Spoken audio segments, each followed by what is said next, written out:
Hello good morning साथी हो र आजको भिडियो चाहिँ स्टार्ट हुँदैछ मेरो यहाँ 12 माइल कुम्लाङबाट र हिजो चाहिँ आएर यतै बास भयो हाम्रो यहाँनिर आएर मजाले नुहाइ गरेर हो अन्त त्यहाँबाट चाहिँ बास चाहिँ यतै रेस्ट गराइ भयो राति एकदम ढिलो भएको थियो मोटामोटी 8 बजिसकेको थियो यहाँ आइपुग्दा त्यसले गर्दाखेरि चाहिँ अहिले भने चाहिँ बिहानै उठेर लुगा फाटा धुएर बेलुका चाहिँ नुहाइ मात्रै गराइ भयो लुगा धुवाइ भएन र अहिले चाहिँ नुहाइ गरेर लुगा फाटा धुएर सुकाइरहेको छु र अहिले चाहिँ गाडीको मोबिल सबिल नाप गरेर स्टार्ट गर्न आँटेको गाडी यहाँ देख्न सक्नुहुन्छ यी बेलुका आएर चाहिँ लुगा फाटा धुइदै नुहाइ मात्रै गराइ भयो अहिले चाहिँ यी लुगा सुगा धुएर सुकाइरहेको छु यहाँनिर यसरी अब चाहिँ गाडी साडी स्टार्ट गरेर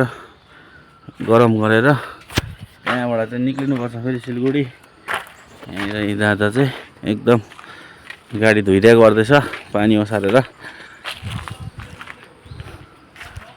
म चाहिँ धुँदिनँ अब एकैचोटि टिस्टामा गएर धुन्छु गाडी चाहिँ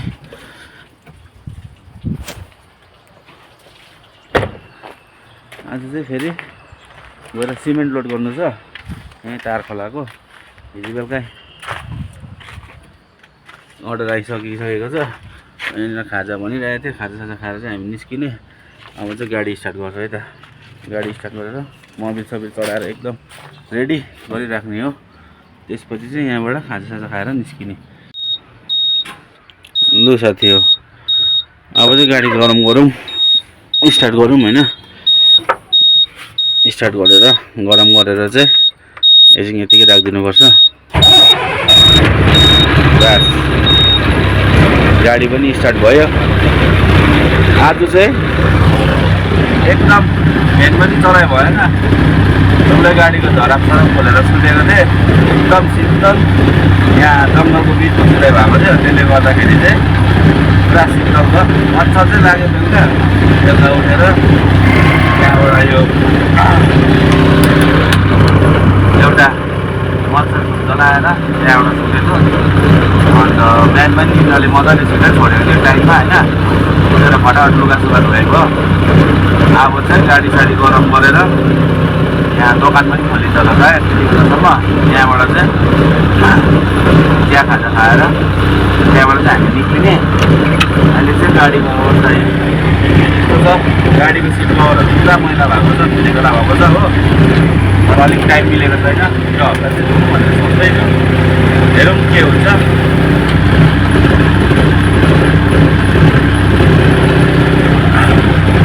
यहाँ चाहिँ कम्पनीको एकदम बोरिङ गरेको पानी रहेछ एकदम फ्रेस बेलुका नुहाउनु पनि मजा आयो घर जाउँ भनेर सोचेको थिएँ हो फेरि घर जानु आउनु टाइम लाग्छ त्यो पनि भयो प्लस फेरि बिहान उठ्नु पनि घर गएपछि गाह्रो पर्छ होइन त्यसले गर्दा चाहिँ घर चाहिँ गइनँ यतै बसेको हो ठिकै छ अब यहाँबाट चाहिँ मोटामोटी 8 बजी चाहिँ हामी हिँड्ने हो र तपाईँहरूलाई चाहिँ आज म गाडी काँटा गर्ने होइन कतिजनाले देख्नु भएको छैन होला ड्राइभर साथीभाइहरूलाई सबलाई थाहा नै छ र अब कतिजनाहरूले गाडी चाहिँ कसरी काँटा गर्छ भन्ने सोच्नुहुन्छ होला होइन तपाईँहरूले देखाउँछ है त गाडी चाहिँ केमा काँटा गर्छ गाडीको वेट कसरी निकाल्छ होइन त्यो काँटा चाहिँ तपाईँहरू देखाउनु गइरहेको छु र हेर्दै जानुहोस् है त र साथीहरू यो चाहिँ हो हेर्नुहोस्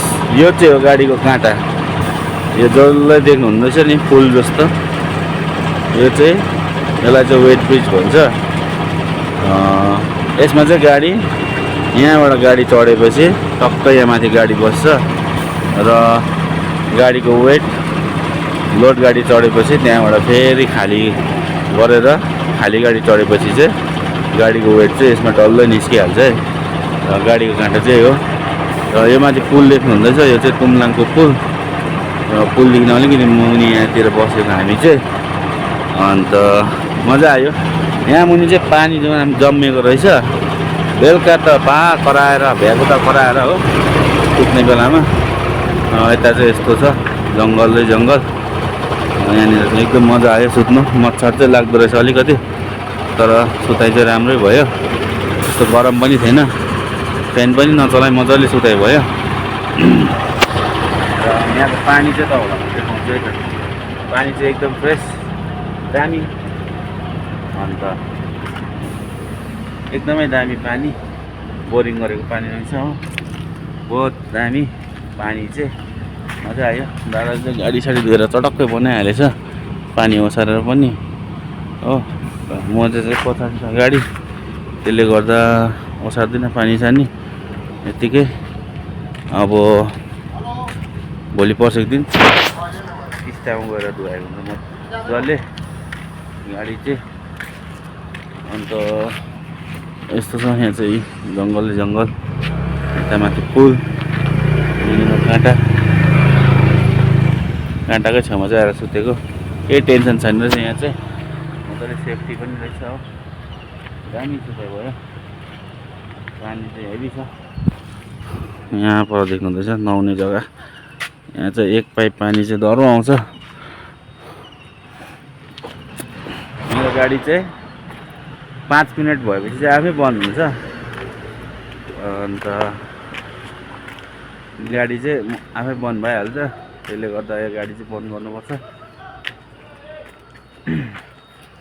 5 मिनट स्टार्ट गरेको 5 मिनट र रोकेको 5 मिनटमा चाहिँ गाडी चाहिँ आफै बन्द भइहाल्छ। यो देख्न सक्नुहुन्छ, अहिले टिट टिट टिट मात्रै गरिरहेछ हो,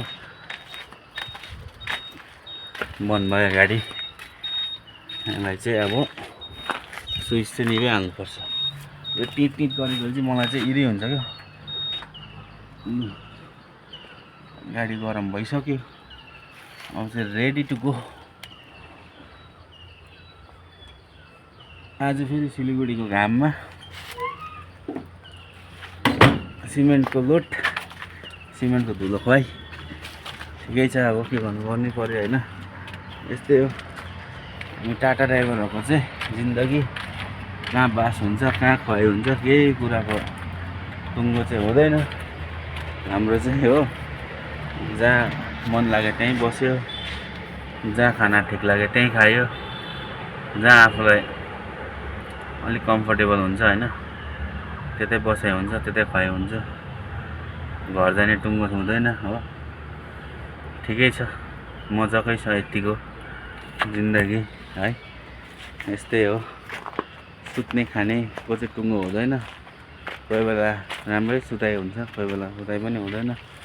र आजको अपडेट चाहिँ है, बेलुका चाहिँ यस्तो जग्गामा सुताइ भएको थियो। अब चाहिँ यहाँबाट निस्किने, यहाँबाट चाहिँ मस्त सिलगढी गएर फेरि तपाईँहरूलाई सिमेन्ट लोडको चाहिँ अर्को भिडियोमा लिएर आउँछु है त। र तबसम्म हेर्दै गर्नुहोस् है। ल अहिलेसम्म हामी दुईजना चाहिँ छुट्टेको छैन है। अस्तिको दिनदेखिको स्टार्ट भएको हामी दुईजनाको सफर अहिलेसम्म टुङ्गेको छैन। अब सिलगढी पुगेपछि चाहिँ दादाको चाहिँ फेरि त्यहाँकै लोड छ, मलाई गर्नु भन्दा म चाहिँ गर्दिनँ त्यो जग्गाको लोड चाहिँ। मेरो चाहिँ यतै तारखोलाकै लोड छ, अन्त त्यही लोड गर्छु आज गएर चाहिँ हो। हवस् त, अब फेरि अर्को भिडियोमा चाहिँ सिलगढी पुगेर तपाईँहरूलाई सिमेन्ट लोड गरेको भिडियो देखाउँछु है त। हवस् त, हेर्दै गर्नुहोस्।